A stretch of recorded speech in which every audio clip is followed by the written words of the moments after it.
Sejarah puasa Asyura. Hari Asyura, hari yang sangat istimewa. Hingga Rasulullah Shallallahu Alaihi Wasallam memberikan banyak perhatian pada hari itu untuk berpuasa. Dari Ibnu Abbas radhiyallahu anhuma, beliau mengatakan, saya belum pernah melihat Nabi Shallallahu Alaihi Wasallam memberikan perhatian terhadap puasa di satu hari yang beliau istimewakan melebihi hari Asyura dan puasa di bulan ini, yaitu Ramadan. Hadis riwayat Ahmad dan Bukhari. Nabi Shallallahu Alaihi Wasallam juga menjanjikan puasa di hari Asyura bisa menjadi kafarah atau penebus dosa setahun yang lalu. Dari Abu Qatadah radhiyallahu anhu, Rasulullah Shallallahu Alaihi Wasallam pernah ditanya tentang puasa di hari Asyura. Jawaban beliau, bisa menjadi kafarah setahun yang lalu. Hadis riwayat Ahmad dan Muslim. Berdasarkan beberapa hadis di atas, ulama sepakat bahwa puasa pada hari Asyura tidak wajib dan mayoritas ulama mengatakan hukumnya anjuran.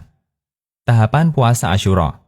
Tahapan pertama, Nabi Shallallahu Alaihi Wasallam telah melakukan puasa Asyura bersama orang musyrikin Mekah. Aisyah radhiyallahu anha menceritakan, hari Asyura adalah hari puasanya orang Quraisy di masa jahiliyah. Dan dahulu Rasulullah Shallallahu Alaihi Wasallam juga berpuasa Asyura. Ketika beliau tiba di Madinah, beliau melakukan puasa itu dan menyuruh para sahabat untuk melakukan puasa Asyura. Hadis riwayat Bukhari dan Muslim.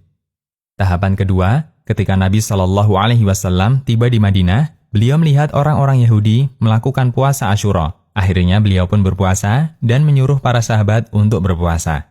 Dari Ibnu Abbas radhiyallahu anhuma, beliau mengatakan, ketika Nabi Shallallahu Alaihi Wasallam sampai di Madinah, sementara orang-orang Yahudi berpuasa Asyura, mereka mengatakan, ini adalah hari di mana Musa menang melawan Fir'aun. Kemudian Nabi Shallallahu Alaihi Wasallam bersabda kepada para sahabat, kalian lebih berhak untuk bangga terhadap Musa daripada mereka, yaitu orang Yahudi. Karena itu, berpuasalah. Hadis riwayat Bukhari. Dan ketika itu, puasa Asyura menjadi puasa wajib bagi kaum muslimin. Dari Rubayyi binti Muawwidh radhiyallahu anha, beliau mengatakan, suatu ketika di pagi hari Asyura, Nabi Shallallahu Alaihi Wasallam mengutus seseorang mendatangi salah satu kampung penduduk Madinah untuk menyampaikan pesan, siapa yang di pagi hari sudah makan, maka hendaknya dia puasa sampai maghrib. Dan siapa yang sudah puasa, hendaknya dia lanjutkan puasanya.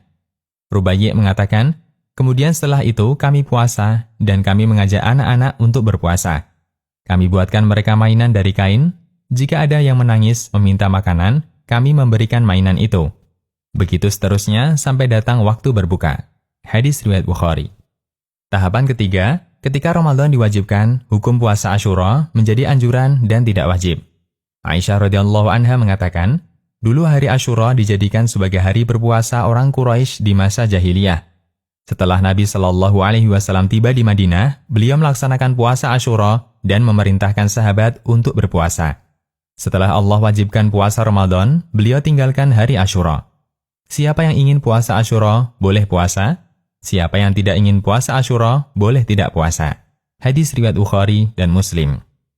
Tahapan keempat. Di akhir hayat Nabi Shallallahu Alaihi Wasallam, beliau memerintahkan sahabat untuk melakukan puasa tanggal 9 dan tanggal 10 Muharram untuk membedakan dengan orang Yahudi.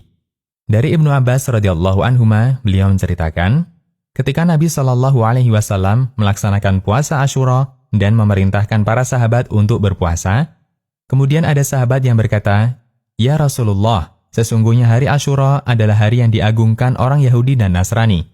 Kemudian Nabi Shallallahu Alaihi Wasallam bersabda, tahun depan kita akan berpuasa di tanggal 9.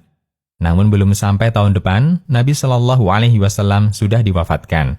Hadis riwayat Muslim. Demikian, Allahu a'lam.